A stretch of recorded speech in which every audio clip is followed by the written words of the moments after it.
church within us, O Lord, not a building but one soul, not a portion but one whole. We are your church in the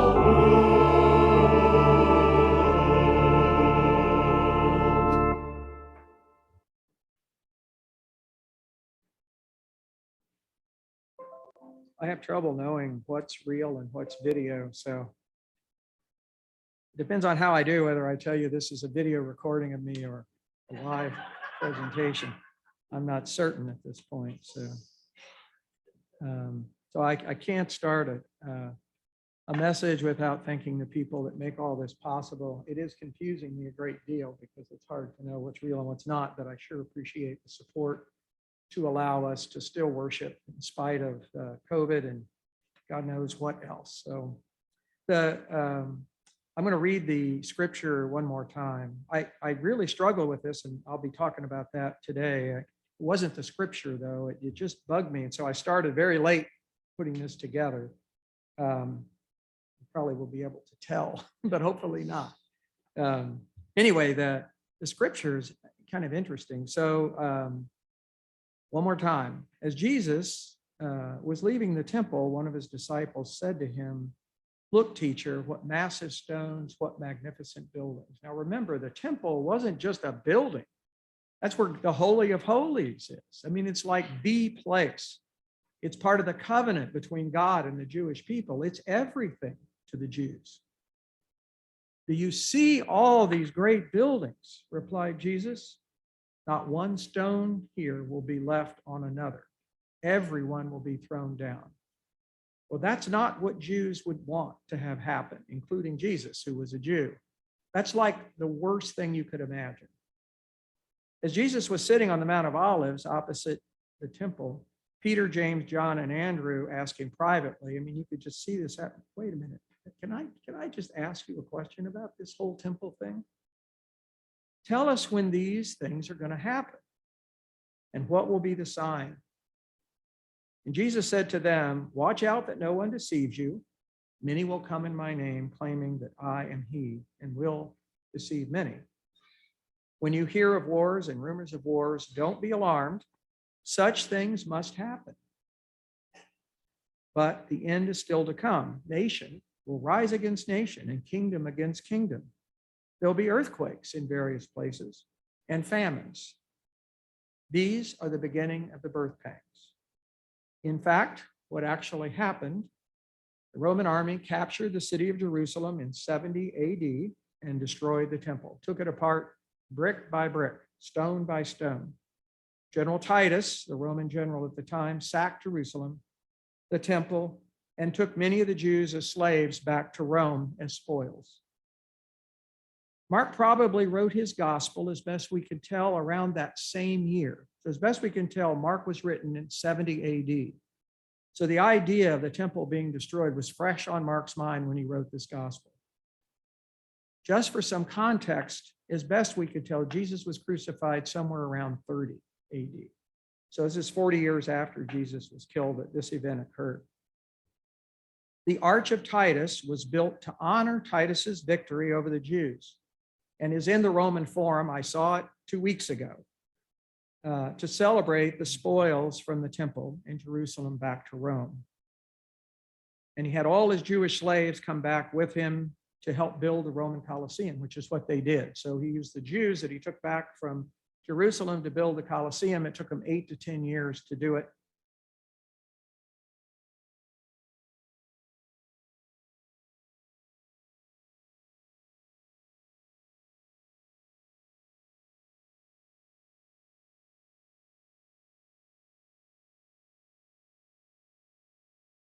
The temple was destroyed. There is one, maybe I missed this. Yeah, no, that's right. There's one, this is one of the reasons that many historical, Jesus's comments about there's more to come and this is the birth pangs. Many historical theologians think that Jesus was an apocalypticist. So Jesus believed the world was going to end in his lifetime. and that the Son of Man would come down and reign over the earth. And so those who are apocalypticists who think Jesus would say, well, that's what he was telling the apostles. Hey, you haven't seen the beginning. The whole world is going to come apart. And that's the way it's supposed to be. It's the birth pangs of the kingdom of God, right? And many historical theologians don't believe that that's the case. They would say that no, what Jesus was telling them is these kind of things are going to happen always. And it's just not that important, which is a whole new focus. For Jews, it was all about Jerusalem, the land, and the covenant of God and the temple. Read the Old Testament. It's all about returning to the promised land. For the Christians, they never held the land, and that was never an important part. So potentially, this was kind of the first sign in Mark, early Mark, saying, yeah, it's not that that's not a big thing. It's a huge thing, but it's not the thing. It's not the most important thing. Well, whatever you believe about what Jesus really believed at the time, none of us truly know. Jesus told his apostles, you're in for some really hard times, and it was inevitable. But don't be alarmed because such things are going to happen. That's what Jesus said. Don't be alarmed. These things are going to happen. There's going to be earthquakes and floods and wars. And certainly since, 30 AD, we've seen one or two of those. So I have to stop for a minute at this point, and I have to now discuss the main gospel scripture of the week. I have no problems with. It makes perfect sense to me. But the title, Wait Patiently, that's what we're supposed to do? Really? You really think? Now, there's not in the Gospels. That is not in Mark at all. Who in the world thought that up? I don't know who comes up with these titles, but I don't like that title, and I think it's anti-Christian. I mean, I really, that's what took me so long to get started on this. I looked at that and I kept getting more and more irritated. It was like something in my side. I can't say wait patiently. I can't imagine that Jesus would ever say wait patiently. So how many of you think that Jesus would have told the apostles, just hang tight until things calm down? Can you imagine the temple, the home of God, literally would be destroyed? But relax, wait. Better days are coming. Just no time soon. So be patient. I did a research on lectionary titles for this Sunday because I wanted to think, surely nobody else has come up with that kind of a brilliant title. So here are the other lectionary titles. Shake It Up. Not Wait Patiently was one. The Bedrock of Faith was another. And the third was Going into Labor. Okay? Nothing like wait patiently. I see very little in the Christian message from Mark that tells me that we need to be calm, to take it easy and wait patiently. But I wonder, has that been the way some of us interpret the message of Christ today? Take it easy, relax, keep the stress down, and Jesus will take care of you if you do get stressed. One day Jesus is going to come back and he's going to take care of all of this. Really, I promise. Is that the way some of us believe? Well, what we know is that Peter wasn't listening to Jesus. And I guess Paul didn't get the email. Because as best we can tell, they both were beheaded in around 64 AD for evangelizing Christianity to the Roman world. Somebody didn't tell them they were supposed to wait patiently. I'm sure they would have liked to have heard that. They both continued to spread the message of Jesus across the Roman world. Wait patiently. I hope that's not the message we've adopted, and not intentionally, but I hope that's not what we've become. And I'm not saying we have, I'm just asking the question. Do you think that that is a Christian message? Wait patiently. Be afraid. And whatever you do, just wait. The end is coming, but it's all going to be okay. In Luke, Gospel of Luke, it says the Son of Man must suffer many things. Jesus must be rejected by the elders and scribes. He must be killed. And on the third day, he'll be raised to life. Does this sound like wait patiently or run for your life? And Jesus said to them all, whomever wants to be my disciple must deny themselves and take up the cross daily and follow me. Wait patiently. Taking up the cross daily, what does that really mean? Well, there are a couple ways of interpreting it. So I got a couple here real quickly. Take up the cross daily could mean giving up your hopes, dreams, possessions, even your very life if need be, for the cause of Christ. Or it could mean lay your ego aside. Take up our cross means picking up those weaknesses that we have and try to improve our lives every day, just a little, to become a little more Christian. Wait patiently, just stuck, doesn't seem right. Early Christians were known for refusing to deny the fact they were Christian, even if it meant they would be beheaded. And many were put to death as a result. One of the things many Roman emperors wondered about is, why wouldn't you just say, well, today I'm not a Christian? But they wouldn't. They went to their deaths because they couldn't say they weren't a Christian. Do you know how you would choose if you were given that choice today? I'm not sure I'd have that much faith, to be honest with you. I'd say something like, well, technically, what do you mean? Probably wouldn't go well for me. But wait patiently wasn't in their vocabulary. I don't know where that comes from. Lisa and I recently visited St. Peter's Basilica in Vatican City. And I have to tell you, honestly, I have never seen a more perfect structure in my life. I've seen many castles. I went to Neuschwanstein. I have seen beauty like you can't imagine, made by man. I have never seen anything like it. It brought tears to my eyes. Just being present in the basilica, you could feel the perfection of human existence. You know, tears literally came to my eyes. It was so wonderful. And that was what it was designed to do. It was designed that when you came in, you felt the connection with God. And you can't be in the basilica and not feel it. The perfection that men put toward making that the way it is unbelievable. They didn't wait. The genius of men like Michelangelo, Bernini, and Bramante's architectural brilliance, I think, give you the impression when you're there that you're in the midst of perfection and the Spirit of God. And when you look up into the ceiling, that's what you see is God. A structure like that took over 110 years to build. It's breathtaking in its beauty. How that humans could have ever, that's what I just kept thinking, how human beings over 110 years could have ever designed and created something so perfect is beyond me. Beyond me. Wait patiently.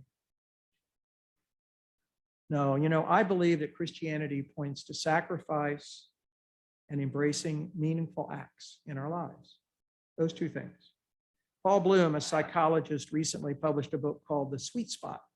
And he discusses the balance. So if you really want to have a meaningful life, we don't say happy life because happy has really no meaning. Happy could be anything from key lime pie to your child hugging you and saying they love you. Those are very different things. So we don't talk. So now it's a meaningful life. So the sweet spot is, what's the balance between pleasure and suffering or sacrifice to create the most meaningful life? He favors suffering over pleasure overall, although it's always a blend. You won't want all of one without the other if you want a meaningful life. And he points out that it's not so important to know the one true meaning of life, but rather to live a meaningful life. Meaningful acts, not beliefs, are more likely to leave people feeling useful and as though their life has been well worthwhile. So it's the actions, not the beliefs.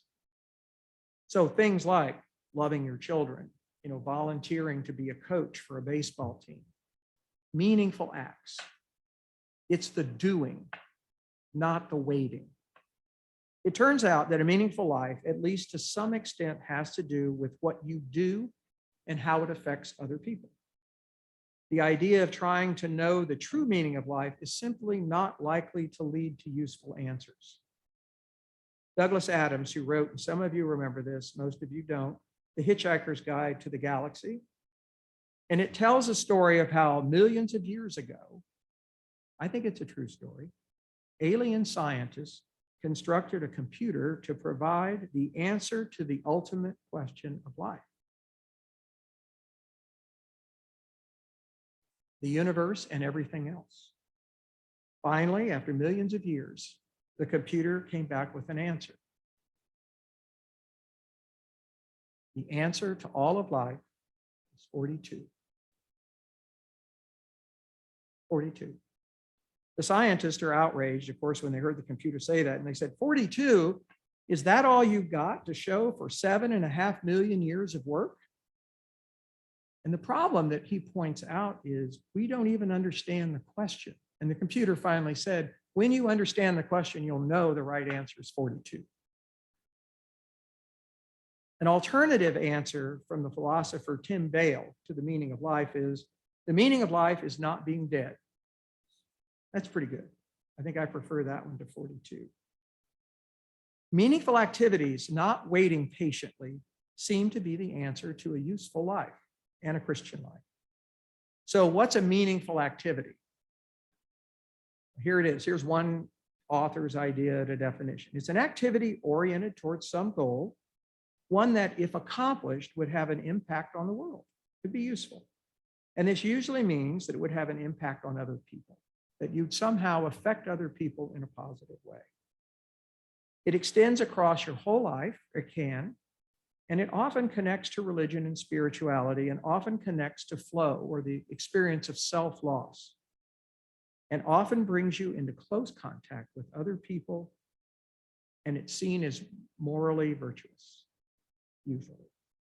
In Emily Smith's book, she looked at, well, what is the power of meaning? What are the main themes when you think about a meaningful life? And she came up with 4 themes.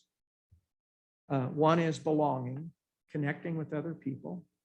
The second is purpose, finding something worthwhile to do, being useful. And those can be small things, but useful things. I lost my place. So one of the problems with the computer is sometimes it takes me places I don't want to be. Give me just a second. Because you got to have the 4th thing.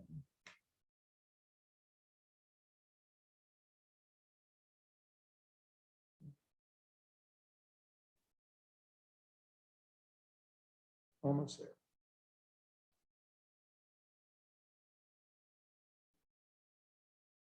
And the 4th thing, so belonging, purpose, transcendence, and the 4th is storytelling, a narrative that brings order to your life. So think about that. I think that's a really interesting thing. If you were to tell the story of your life, what would it be? And how would meaning be woven through that? So I agree mostly with her themes, especially the story narrative. I think it matters to have a story because it helps you know the next thing to do. So I'm going to share my story with you. So my father at the age of 32 died of brain cancer, and I was only 11 years old at the time. My mother suffered from polio, and so she was crippled and only trained as a clerical worker. His early death irrevocably changed the direction and course of my life, completely different than it would have ever been had he not died at that age. During our reassignment we were coming from Amarillo, Texas to Eglin Air Force Base, Dad left ahead of the family, and he did crazy things like he'd show up to the NCO club in his pajamas. He was just confused and lost. And so ultimately he was admitted into the hospital, into a psychiatric ward. And I remember very clearly being a young 11-year-old kid, and I got to visit. My father was in the hospital. The psychiatrist said that my father was faking his illness because he didn't want to go to Vietnam. This was in the early 60s, so Vietnam had just gotten started. He was very bitter toward my father. You could see he was very angry. And Dad had lost some control over his bladder, and the psychiatrist would make him clean up his urine because he thought this was all intentional and faking, and he didn't deserve to have someone clean up after him. And I can remember my reaction to that visit, although the very details of it, but how angry I was to hear the psychiatrist talk so terribly about my father And I was completely confused about what was wrong with him. I never heard my father talk about Vietnam. My father was quickly discharged from the Air Force. My family received no benefits, no health care. Luckily, my grandfather, a member of our church who was from Missouri, wrote Senator Symington, who was the senator who started the United States Air Force. And so there was a congressional investigation. My father, they found that instead of having a psychiatric condition, he had a very large brain tumor. He was reinstated on active duty, and he had 2 operations at Wilford Hall Medical Center here in San Antonio. He was transferred then to a VA hospital in Washington, D.C., where my grandfather had moved. Our family was going to join him for continued convalescence. He died a month later, largely from lack of good care, but it may have been a blessing, honestly, since the surgery had left him just a shell of a person. I'll never forget, when I saw him, it was like I could look, his eyes were looking at me, but it was though they looked through me. I mean, the person that was my father was no longer there. So I grew up with a mother who was handicapped from polio, a clerical worker, not a whole lot of money, but I didn't know that much, and a younger brother. Sounds terrible, but it caused me to grow up very fast and to be another voice in the family, much older than an 11-year-old would be normally, to take a lot more responsibility than you normally would as a child. Honestly, although we lived in a trailer, which bothered some of my friends who would never return to my house because we lived in a trailer instead of a house, never bothered me much. I hadn't heard the word of trailer trash or white trash until I'd grown much older. And you know, I couldn't be anything but feeling fortunate about my life. I was raised in a home where I felt nothing but unconditional love from my mother. I never felt sorry for myself because my life was great, and our household was filled with love, always. I did have problems with father-son activities, obviously, and had to be more responsible than many of my peers at a much younger age. Someone referred to me recently as stubbornly independent. I made my decision probably at the age of 12 that I really didn't need a father. And I guess I'm guilty of that for sure. I have no complaints about my childhood. In fact, I will tell you that the challenges of not having money and not having a father and having people think that I was less than them has helped me be way more resilient than I ever would have been had I been raised under different conditions. My attitude is more of a bring it on attitude than to run fast or wait. Although I was small for my size, like I am now, I did use running as an option to avoid bullies. And I was on the track team. I was a sprinter for good reason. But most of the time it was bring it on. I developed an independence, personal independence that has served me well as I've matured, and it has helped me care for my mother as her disease took more and more of her independence away from her. My suffering was unchosen, but I have no regrets. It was a wonderful childhood, all in all. In 1984, I had a bit of an epiphany. I found myself in an Air Force internship as a psychologist. I don't think I'd ever really thought of it until then. My primary area of interest, surprisingly, was helping people who suffered from chronic illness, especially those who had been diagnosed with psychiatric conditions when they actually had chronic medical problems. I don't think I had thought of that until that year when I told the story of my father and somebody said, well, does it have anything to do with that? And I thought, well, maybe. So here I was about to enter a field where my job would be to help those who suffered from chronic medical conditions and often result in they were often diagnosed with psychiatric diagnoses. My passion was ensuring that these patients received compassionate care. Here I am 40 years after the beginning of my professional career as a board-certified health psychologist who helps clients with chronic health conditions. I always tried to be the best I could be and to serve those who were suffering. That service has supplied me with much of the meaning that is my life. It's who I am in many regards. core features in Christianity are sacrifice and suffering. Some chosen, some unchosen. Christ, for instance, had what I would call unchosen suffering. He didn't ask to be crucified. In fact, he asked not to be and continued to persevere. And that, to me, is what we're all called to aspire to. My recommendation is don't wait patiently, but follow your heart in engaging in meaningful activities. What is your life narrative that helps you organize the meaningful actions of your life? Why are you here? I think we all have one. I think if we just sit and think about it, we can find a strain that runs through our lives of service and maybe of suffering. There's an old Twilight Zone episode. Again, I know I'm stretching some of your memories. This gangster dies, and to his surprise, he wakes up in what seems to be paradise. He gets whatever he wants: sex, money, power. But boredom starts setting in, and then frustration. And finally, he tells his guide that he's convinced he doesn't belong in heaven. He says, I want to go to the other place. His guide looked at him and says, this isn't heaven. You're in the other place. Be careful if you get everything you want. Bloom points out that societies flourish when the members of the group are willing to tone down their selfish motivations and care for those around them. Jonathan Haidt talks about the work of religion in terms of suppressing the inner chimp in us, the selfish chimp that wants what it wants and just grabs and takes whatever. And it brings out the inner bee, that part of us that circles around a common goal, releasing our hive morality, in which the group is all that matters.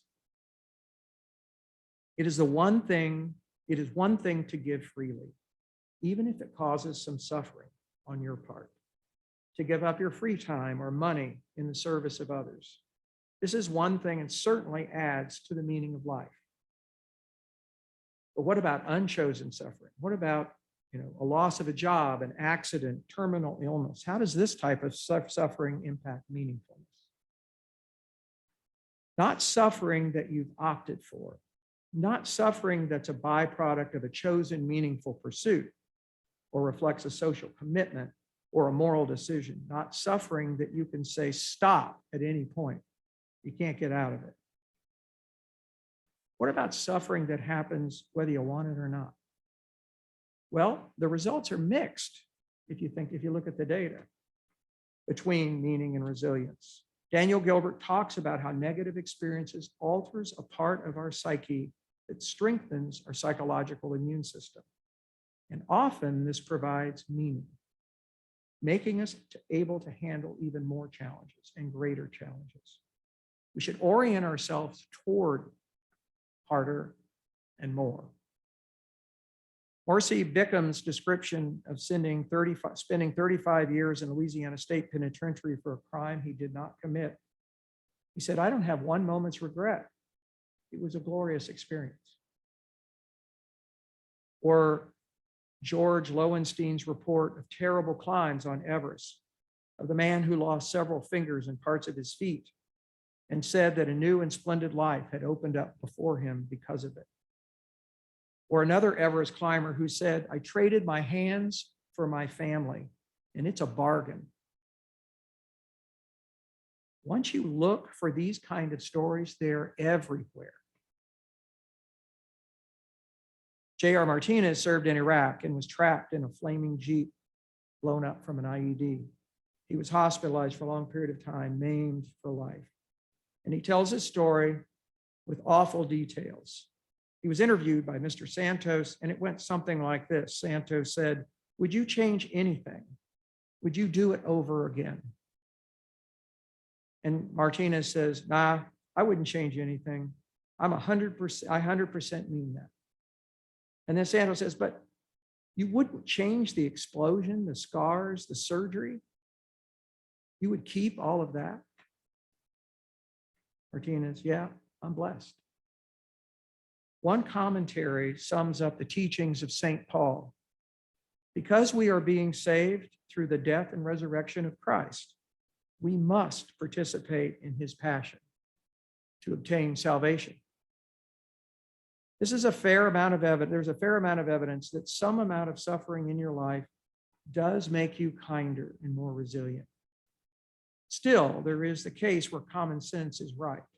We are smart to try to avoid cancer, mass shootings, the death of our children, and other horrors. I'm not wishing unchosen suffering on anyone. It is clear, though, that a central message of the Christian tradition is that voluntary suffering leads to improved meaning and a happier life. As we show compassion and love to our brothers as we love ourselves, selfless acts often result in spiritual growth. Rather than wait patiently, it seems to me that the gospel message today seems to be that really bad things are going to happen. You can't hide from them or wait them out. Get on with your life and fulfill your life story.